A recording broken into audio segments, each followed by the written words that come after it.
ಸ್ನೇಹಿತರೆ, ಕಾಂಗ್ರೆಸ್ನ ಪಾಲಿಗೆ ಬಹುನಿರೀಕ್ಷಿತ ಬಿಹಾರ ವಿಧಾನಸಭೆಯ ಚುನಾವಣೆಯ ಫಲಿತಾಂಶ ನಾಳೆ ಹೊರಬರುತ್ತೆ. ಅದಾದ ನಂತರ ಕರ್ನಾಟಕ ರಾಜ್ಯದ ಕಾಂಗ್ರೆಸ್ನಲ್ಲೂ ಕೂಡ ಸಾಕಷ್ಟು ಬದಲಾವಣೆಗಳಾಗಬಹುದು ಅನ್ನುವ ಒಂದು ನಿರೀಕ್ಷೆ ಕೂಡ ಇದೆ.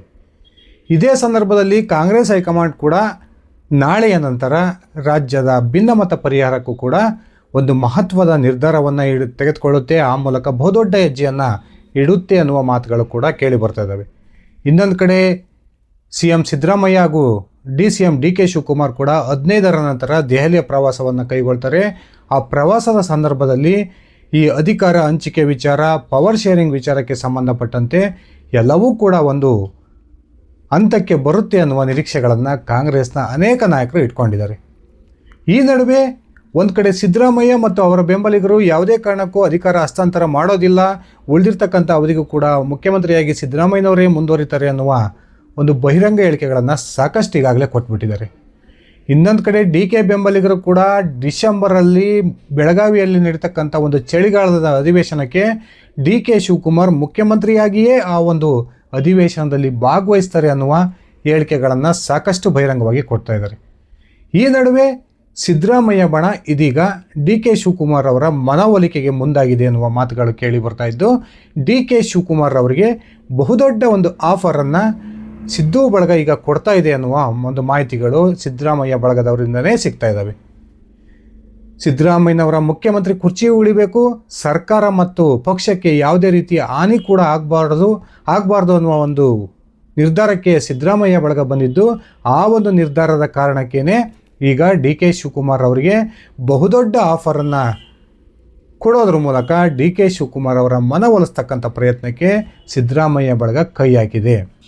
ಬನ್ನಿ ಸ್ನೇಹಿತರೆ, ಹಾಗಾದರೆ ನಿಜಕ್ಕೂ ಕೂಡ ಸಿದ್ದು ಬಣ DK ಶಿವಕುಮಾರಿಗೆ ಕೊಟ್ಟಿರ್ತಕ್ಕಂಥ ಆ ಆಫರ್ ಏನು, ನಿಜಕ್ಕೂ ಕೂಡ DK ಶಿವಕುಮಾರ್ ಈ ಆಫರನ್ನು ಒಪ್ಕೊಳ್ತಾರಾ, ಒಂದ್ಸರಿ ತಿಳ್ಕೊಂಡು ಬರೋಣ.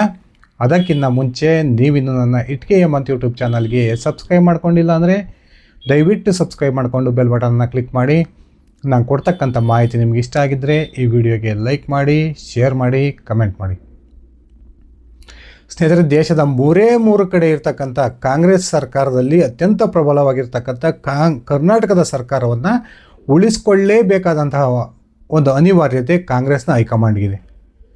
ಒಂದು ವೇಳೆ ಯಾವುದೋ ಒಂದು ಕಾರಣಕ್ಕೆ ರಾಜ್ಯದ ಕಾಂಗ್ರೆಸ್ ಸರ್ಕಾರ ಪತನ ಆದರೆ ಕಾಂಗ್ರೆಸ್ ಹೈಕಮಾಂಡ್ ಪಾಲಿಗೆ ಬಹುದೊಡ್ಡ ಒಂದು ATM ಬಾಗಿಲನ್ನು ಬಂದ್ ಮಾಡಿದಂತಾಗುತ್ತೆ. ಆ ಕಾರಣಕ್ಕೆ ಹೈಕಮಾಂಡ್ ನಾಯಕರು ಕೂಡ ರಾಜ್ಯದ ಕಾಂಗ್ರೆಸ್ ನಾಯಕರಿಂದ ಅಂತರವನ್ನು ಕಾಯ್ದುಕೊಳ್ತಾ ಇರ್ತಕ್ಕಂಥದ್ದು ಸತ್ಯ. ಏನೋ ಇಷ್ಟು ದಿನ ಅಂತೂ ಬಿಹಾರ ಚುನಾವಣೆಯ ನೆಪವನ್ನು ಹೇಳಿ ರಾಜ್ಯದ ನಾಯಕರನ್ನು ಭೇಟಿಯಾಗೋದಕ್ಕೆ ಕಾಂಗ್ರೆಸ್ನ ಹೈಕಮಾಂಡ್ ನಾಯಕರು, ಅದರಲ್ಲೂ ಕೂಡ ರಾಹುಲ್ ಗಾಂಧಿ ಅವಕಾಶವನ್ನು ಮಾಡಿಕೊಟ್ಟಿರಲಿಲ್ಲ. ನಾಳೆ ಬಿಹಾರ ಚುನಾವಣೆ ಎಲೆಕ್ಷನ್ನ ಒಂದು ರಿಸಲ್ಟ್ ಬರುತ್ತೆ. ಅದಾದ ನಂತರ ಈ ರಾಜ್ಯದ ಕಾಂಗ್ರೆಸ್ ನಾಯಕರನ್ನು ರಾಹುಲ್ ಗಾಂಧಿ ಹೆಚ್ಚು ದಿನಗಳ ಕಾಲ ತಮ್ಮ ಭೇಟಿಯಿಂದ ದೂರ ಇಡೋದಕ್ಕೆ ಸಾಧ್ಯವಿಲ್ಲ. ಆ ಕಾರಣಕ್ಕೆ ನವೆಂಬರ್ 15 ನಂತರ ರಾಜ್ಯ ಕಾಂಗ್ರೆಸ್ನಲ್ಲಿ ಬಹುದೊಡ್ಡ ಬದಲಾವಣೆಯ ನಿರೀಕ್ಷೆಗಳು ಕಾಣ್ತಾ ಇದ್ದಾವೆ. ಆದರೆ ಸಿದ್ದರಾಮಯ್ಯ ಬಳಗದಲ್ಲಿ ಈಗ ಒಂದು ರೀತಿಯ ಆತಂಕ ಕೂಡ ಶುರುವಾಗಿದೆ.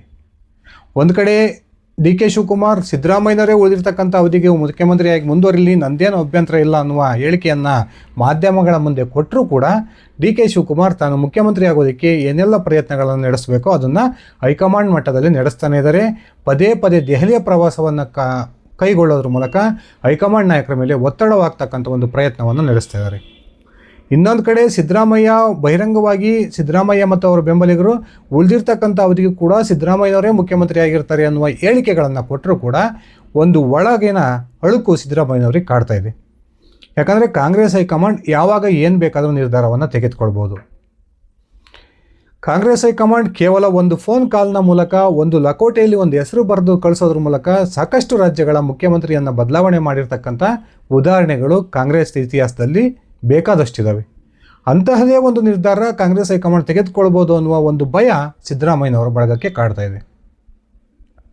ಒಂದು ವೇಳೆ ಸಿದ್ದರಾಮಯ್ಯನವರನ್ನು ಕೆಳಗಿಳಿಸ್ತಕ್ಕಂಥ ನಿರ್ಧಾರಕ್ಕೆ ಕಾಂಗ್ರೆಸ್ ಹೈಕಮಾಂಡ್ ಬಂದರೂ ಕೂಡ ಆಗ ಸರ್ಕಾರಕ್ಕೆ ಮತ್ತು ಪಕ್ಷಕ್ಕೆ ಬಹುದೊಡ್ಡ ಹೊಡೆತ ಬೀಳೋದು ಖಚಿತ. ಇನ್ನೊಂದು ಕಡೆ DK ಶಿವಕುಮಾರ್ ಅವರನ್ನು ಮುಖ್ಯಮಂತ್ರಿ ಮಾಡದೇ ಹೋದರೂ ಕೂಡ DK ಶಿವಕುಮಾರ್ ಈಗಾಗಲೇ BJP ರಾಷ್ಟ್ರೀಯ ನಾಯಕರ ಸಂಪರ್ಕದಲ್ಲಿದ್ದಾರೆ. ಡಿಸೆಂಬರ್ವರೆಗೂ ಕೂಡ ತನ್ನ ಹೈಕಮಾಂಡ್ನ ನಿರ್ಧಾರಕ್ಕೆ ಕಾದು ನೋಡಿ, ಅದಾದ ನಂತರ ಡಿ ಕೆ ಶಿವಕುಮಾರ್ ಕೂಡ ಮಹತ್ವದ ರಾಜಕೀಯ ನಿರ್ಧಾರವನ್ನು ತೆಗೆದುಕೊಳ್ತಾರೆ. ಆ ರೀತಿಯ ನಿರ್ಧಾರ ಏನಾದರೂ ಡಿ ಕೆ ಶಿವಕುಮಾರಿಂದ ಹೊರಗೆ ಬಂದರೆ ಆವಾಗಲೂ ಕೂಡ ರಾಜ್ಯದ ಕಾಂಗ್ರೆಸ್ ಪಕ್ಷಕ್ಕೆ ಮತ್ತು ಸರ್ಕಾರಕ್ಕೆ ಅಪಾಯ ಕಟ್ಟಿಟ್ಟು ಬುತ್ತಿ. ಈ ಕಾರಣಕ್ಕೆ ಈ ಎರಡೂ ಅಪಾಯಗಳನ್ನು ತಪ್ಪಿಸ್ಕೊಳ್ಳೋದಕ್ಕೆ ಇದೀಗ ಸಿದ್ದರಾಮಯ್ಯ ಬಳಗ ಒಂದು ಒಮ್ಮತದ ನಿರ್ಧಾರಕ್ಕೆ ಬಂದಿದೆ. ಆ ನಿರ್ಧಾರವನ್ನು ಡಿ ಕೆ ಶಿವಕುಮಾರ್ ಅವರ ಮುಂದೆ ಆಫರ್ನ ರೂಪದಲ್ಲಿ ಡಿ ಕೆ ಶಿವಕುಮಾರ್ ಮುಂದೆ ಇಟ್ಟಿದೆ ಅನ್ನುವ ಮಾತುಗಳು ಕೇಳಿ ಬರ್ತಾ ಇದ್ದಾವೆ. ಹಾಗಾದರೆ ಏನು ಆಫರ್? ಡಿ ಕೆ ಶಿವಕುಮಾರ್ ಯಾಕೆ ಈ ಅವಧಿಯಲ್ಲೇ ತಾನು ಮುಖ್ಯಮಂತ್ರಿ ಆಗಬೇಕು ಅನ್ನುವ ಹಠಕ್ಕೆ ಬಿದ್ದಿದ್ದಾರೆ ಅಂದರೆ 2028ಕ್ಕೆ ರಾಜ್ಯದಲ್ಲಿ ಕಾಂಗ್ರೆಸ್ ಸರ್ಕಾರ ಬರುತ್ತೋ ಇಲ್ವೋ ಯಾರಿಗೂ ಕೂಡ ಅತ್ಯಂತ ನಿಚ್ಚುಳವಾಗಿ ಗೊತ್ತಿಲ್ಲ. ಒಂದು ವೇಳೆ 2028ಕ್ಕೆ ರಾಜ್ಯದಲ್ಲಿ ಕಾಂಗ್ರೆಸ್ ಪುನರಾಯ್ಕೆ ಆದರೂ ಕೂಡ ಆಗ ರಾಜ್ಯದ ಕಾಂಗ್ರೆಸ್ನಲ್ಲಿರ್ತಕ್ಕಂಥ ಅನೇಕ ನಾಯಕರು ಮುಖ್ಯಮಂತ್ರಿ ಸ್ಥಾನಕ್ಕೆ ತಮ್ಮ ಟವಲನ್ನು ಹಾಕ್ತಾರೆ ಅನ್ನೋದು ಬಹುತೇಕ ಕನ್ಫರ್ಮ್. ಈಗಾಗಲೇ ಉತ್ತರ ಕರ್ನಾಟಕದ ಅಹಿಂದ ವರ್ಗದ ಮಹಾನ್ ನಾಯಕನಾಗಿರ್ತಕ್ಕಂಥ ಸತೀಶ್ ಜಾರಕಿಹೊಳಿ 2028ಕ್ಕೆ ನಾನು ಮುಖ್ಯಮಂತ್ರಿ ಸ್ಥಾನವನ್ನು ಕ್ಲೈಮ್ ಮಾಡ್ತೀನಿ ಅನ್ನುವ ಹೇಳಿಕೆಯನ್ನು ಸಾಕಷ್ಟು ಸಲ ಕೊಟ್ಟಿದ್ದಾರೆ. ಆ ಕಾರಣಕ್ಕೆ ಡಿ ಕೆ ಶಿವಕುಮಾರ್ಗೆ ಅತ್ಯಂತ ಸ್ಪಷ್ಟವಾಗಿ ಗೊತ್ತಿದೆ, ನಾನು ಈ ಅವಧಿಯಲ್ಲಿ ಮುಖ್ಯಮಂತ್ರಿ ಆದರೆ ಆಗಬೇಕು, ಈ ಅವಧಿಯನ್ನು ಕೈ ಬಿಟ್ಟರೆ ಇನ್ಯಾವತ್ತೂ ಕೂಡ ನಾನು ರಾಜ್ಯದ ಮುಖ್ಯಮಂತ್ರಿ ಆಗೋದು ಅಷ್ಟು ಸುಲಭ ಇಲ್ಲ ಅನ್ನೋದು ಅತ್ಯಂತ ಸ್ಪಷ್ಟವಾಗಿ ಡಿ ಕೆ ಶಿವಕುಮಾರ್ ಅವರಿಗೆ ಗೊತ್ತಿದೆ. ಅದೇ ಕಾರಣಕ್ಕೆ ಡಿ ಕೆ ಶಿವಕುಮಾರ್ ಈ ಅವಧಿಯಲ್ಲಿನೇ ಕಾಂಗ್ರೆಸ್ ಹೈಕಮಾಂಡ್ ನಿಮ್ಮ ಮಾತನ್ನು ಕೊಟ್ಟಿದೆ, ಆ ಮಾತು ಉಳಿಸ್ಕೊಳ್ಳಿ, ನಾನು ರಾಜ್ಯದ ಮುಖ್ಯಮಂತ್ರಿ ಆಗಬೇಕು ಅನ್ನುವ ಬಹುದೊಡ್ಡ ನಿರೀಕ್ಷೆಯನ್ನು ಇಟ್ಕೊಂಡಿದ್ದಾರೆ. ಇನ್ನೊಂದು ಕಡೆ ಸಿದ್ದರಾಮಯ್ಯ ಬೆಂಬಲಿಗರಿಗೆ ಸಿದ್ದರಾಮಯ್ಯ ಈ ಅವಧಿ ಮುಗಿಯೋವರೆಗೂ ಕೂಡ ಮುಖ್ಯಮಂತ್ರಿ ಸ್ಥಾನದಲ್ಲಿ ಮುಂದುವರಿತಕ್ಕಂಥ ಅವಶ್ಯಕತೆ ಅತ್ಯಂತ ದೊಡ್ಡ ಮಟ್ಟದಲ್ಲಿದೆ. ಮುಂದಿನ ಚುನಾವಣೆಯಲ್ಲೂ ಕೂಡ ಸರ್ಕಾರ ಪಕ್ಷಕ್ಕೆ ಯಾವುದೇ ಒಂದು ಹಾನಿಯಾಗದ ರೀತಿಯಲ್ಲಿ ಮುಂದಿನ ಚುನಾವಣೆಯನ್ನು ಕೂಡ ಸಿದ್ದರಾಮಯ್ಯನವರ ನೇತೃತ್ವದಲ್ಲಿ ಎದುರಿಸಿದರೆ ಮಾತ್ರ ನಾವು ಪುನರಾಯ್ಕೆ ಆಗೋದಕ್ಕೆ ಸಾಧ್ಯ ಅನ್ನೋ ಒಂದು ಲೆಕ್ಕಾಚಾರ ಇದೀಗ ಸಿದ್ದರಾಮಯ್ಯ ಬಳಗದಲ್ಲಿ ಅಷ್ಟೇ ಅಲ್ಲದೆ ಕಾಂಗ್ರೆಸ್ನ ಅನೇಕ ಶಾಸಕರಲ್ಲಿ ಮನೆ ಮಾಡಿದೆ. ಈ ಕಾರಣಕ್ಕೆ ಸಿದ್ದರಾಮಯ್ಯನವರು ಮುಖ್ಯಮಂತ್ರಿಯಾಗಿ ಮುಂದುವರಿಬೇಕು, ಡಿ ಕೆ ಶಿವಕುಮಾರ್ ಮುಖ್ಯಮಂತ್ರಿ ಮಾಡದೇ ಹೋದರೂ ಕೂಡ ಸರ್ಕಾರ ಮತ್ತು ಪಕ್ಷದ ಮೇಲೆ ಯಾವುದೇ ರೀತಿಯ ಅಸಮಾಧಾನವನ್ನು ಹೊರ ಹಾಕಬಾರ್ದು ಅನ್ನೋ ಕಾರಣಕ್ಕೆ ಇದೀಗ ಸಿದ್ದರಾಮಯ್ಯ ಬಳಗ ಡಿ ಕೆ ಶಿವಕುಮಾರ್ ಮುಂದೆ ಬಹುದೊಡ್ಡ ಒಂದು ಆಫರನ್ನು ಇಟ್ಟಿದೆ. ಅದು ಆಫರ್ ಏನಂದರೆ, ಉಳಿದಿರ್ತಕ್ಕಂಥ ಅವಧಿಗೂ ಕೂಡ ಸಿದ್ದರಾಮಯ್ಯನವರು ಮುಖ್ಯಮಂತ್ರಿಯಾಗಿ ಮುಂದುವರೆದು ಈ 2028ರ ಚುನಾವಣೆಯವರೆಗೂ ಕೂಡ ಯಾವುದೇ ಒಂದು ಮುಖ್ಯಮಂತ್ರಿ ಸ್ಥಾನದ ಬದಲಾವಣೆ ಆಗೋದು ಬೇಡ. 2028ರ ಚುನಾವಣೆಯಲ್ಲಿ ಸಿದ್ದರಾಮಯ್ಯ ಮತ್ತು ಡಿ ಕೆ ಶಿವಕುಮಾರ್ ಅವರ ನೇತೃತ್ವದಲ್ಲಿ ಕಾಂಗ್ರೆಸ್ ಚುನಾವಣೆಯನ್ನು ಎದುರಿಸಿ ಸಹಜವಾಗಿಯೇ ಈ ಇಬ್ಬರೂ ನಾಯಕರ ಬಲ ಒಗ್ಗಟ್ಟಾದರೆ ಮುಂದಿನ ಚುನಾವಣೆಯಲ್ಲೂ ಕಾಂಗ್ರೆಸ್ ರಾಜ್ಯದಲ್ಲಿ ಅಧಿಕಾರಕ್ಕೆ ಬರೋ ನಿರೀಕ್ಷೆಗಳಿದ್ದಾವೆ. ಅದಾದ ನಂತರ ಈಗಾಗಲೇ ಏನು ಸತೀಶ್ ಜಾರಕಿಹೊಳಿ ಅವರು ತಾನು ಮುಂದಿನ ಚುನಾವಣೆಯ ನಂತರ ರಾಜ್ಯದ ಮುಖ್ಯಮಂತ್ರಿ ಆಗೋದಕ್ಕೆ ಇಷ್ಟಪಡ್ತೀನಿ ಅನ್ನೋ ಹೇಳಿಕೆಯನ್ನು ಹೇಳಿದರೆ, ಆ ಹೇಳಿಕೆಯಿಂದ ವಾಪಸ್ ಬಂದು 2028ರ ಚುನಾವಣೆಯ ನಂತರ ಡಿ ಕೆ ಶಿವಕುಮಾರ್ ಅವರನ್ನೇ ರಾಜ್ಯದ ಮುಖ್ಯಮಂತ್ರಿ ಮಾಡ್ತಕ್ಕಂಥ ಭರವಸೆಯನ್ನು ಈಗ ಸಿದ್ದರಾಮಯ್ಯ ಬಳಗ ಡಿ ಕೆ ಶಿವಕುಮಾರ್ ಮುಂದಿಟ್ಟಿದೆ ಅನ್ನುವ ಮಾತುಗಳು ಕೇಳಿ ಬರ್ತದವೆ. ಸಿದ್ದರಾಮಯ್ಯ ರಾಜಕೀಯ ನಿವೃತ್ತಿಯನ್ನು ತೆಗೆದುಕೊಂಡರೂ ಕೂಡ ಅವರು ಚುನಾವಣೆಗೆ ಸ್ಪರ್ಧೆ ಮಾಡದೇ ಹೋದರೂ ಕೂಡ 2028ರ ಚುನಾವಣೆಯಲ್ಲಿ ಚುನಾವಣೆಯ ನೇತೃತ್ವವನ್ನು ವಹಿಸಿಕೊಂಡು ರಾಜ್ಯದಲ್ಲಿ ಕಾಂಗ್ರೆಸ್ಸನ್ನು ಅಧಿಕಾರಕ್ಕೆ ಮತ್ತೊಮ್ಮೆ ತರೋದ್ರ ಮೂಲಕ ಮುಂದಿನ ಚುನಾವಣೆಯ ನಂತರ ಡಿ ಕೆ ಶಿವಕುಮಾರ್ ಅವರನ್ನೇ ನಾವು ಮುಖ್ಯಮಂತ್ರಿ ಮಾಡ್ತೀವಿ ಅನ್ನುವ ಒಂದು ಸ್ಪಷ್ಟ ಭರವಸೆಯನ್ನು ಇದೀಗ ಡಿ ಕೆ ಶಿವಕುಮಾರ್ ಮುಂದೆ ಸಿದ್ದರಾಮಯ್ಯ ಬಳಗ ಇಟ್ಟಿದೆ ಅನ್ನುವ ಮಾತುಗಳು ಕೇಳಿ ಬರ್ತಾ ಇದ್ದು, ನಿಜಕ್ಕೂ ಡಿ ಕೆ ಶಿವಕುಮಾರ್ ಈ ಒಂದು ಆಫರನ್ನು ಒಪ್ಕೊಳ್ತಾರ ಅನ್ನುವ ಪ್ರಶ್ನೆಗಳಂತೂ ಕಾಡ್ತಾ ಇದ್ದಾವೆ. ಈಗಾಗಲೇ ಡಿ ಕೆ ಬೆಂಬಲಿಗರು ಅತ್ಯಂತ ಸ್ಪಷ್ಟವಾಗಿ ಹೇಳ್ತಾ ಇದ್ದಾರೆ, ಡಿಸೆಂಬರ್ ವೇಳೆಗೆ ಡಿ ಕೆ ಶಿವಕುಮಾರ್ ರಾಜ್ಯದ ಮುಖ್ಯಮಂತ್ರಿ ಆಗೋದನ್ನು ಯಾರೂ ಕೂಡ ತಪ್ಪಿಸೋಕ್ಕಾಗೋದಿಲ್ಲ. ಡಿ ಕೆ ಶಿವಕುಮಾರ್ ಬೆಳಗಾವಿಯ ಅಧಿವೇಶನಕ್ಕೆ ಮುಖ್ಯಮಂತ್ರಿಯಾಗಿಯೇ ಕಾಲಿಡ್ತಾರೆ ಅನ್ನುವ ಒಂದು ಮಾತುಗಳನ್ನು ಹೇಳ್ತಾ ಇದ್ದಾರೆ. ಇನ್ನೊಂದು ಕಡೆ ಸಿದ್ದರಾಮಯ್ಯ ಬಳಗ ಕೂಡ ಅಟಕ್ ಬಿದ್ದಿದೆ. ಯಾವುದೇ ಕಾರಣಕ್ಕೂ ಮುಖ್ಯಮಂತ್ರಿ ಬದಲಾವಣೆಗೆ ಹೈಕಮಾಂಡ್ ಕೈ ಹಾಕಿದರೆ ಅದು ಬೇರೆಯದೇ ಆದಂತಹ ರೀತಿಯ ಒಂದು ಪರಿಣಾಮ ರಾಜ್ಯದಲ್ಲಿ ಆಗುತ್ತೆ ಅನ್ನುವ ಒಂದು ಸ್ಪಷ್ಟ ಸೂಚನೆಯನ್ನು ಕೂಡ ಇತ್ತೀಚೆಗೆ ದೆಹಲಿಯ ಪ್ರವಾಸವನ್ನು ಕೈಗೊಂಡಿದ್ದಂತಹ ಸಿದ್ದರಾಮಯ್ಯ ಬಳಗದ ಪ್ರಮುಖ ನಾಯಕ ಸತೀಶ್ ಜಾರಕಿಹೊಳಿ ರಾಜ್ಯ ಕಾಂಗ್ರೆಸ್ನ ಉಸ್ತುವಾರಿಯಾಗಿರ್ತಕ್ಕಂಥ ರಣದೀಪ್ ಸಿಂಗ್ ಸುರ್ಜೇವಾಲಾ ಅವರ ಎದುರು ಅತ್ಯಂತ ಸ್ಪಷ್ಟ ಮಾತುಗಳಲ್ಲಿ ಬಂದಿದ್ದಾರೆ ಅನ್ನುವ ಮಾತುಗಳು ಕೂಡ ಕೇಳಿ ಬರ್ತಿದ್ದಾವೆ.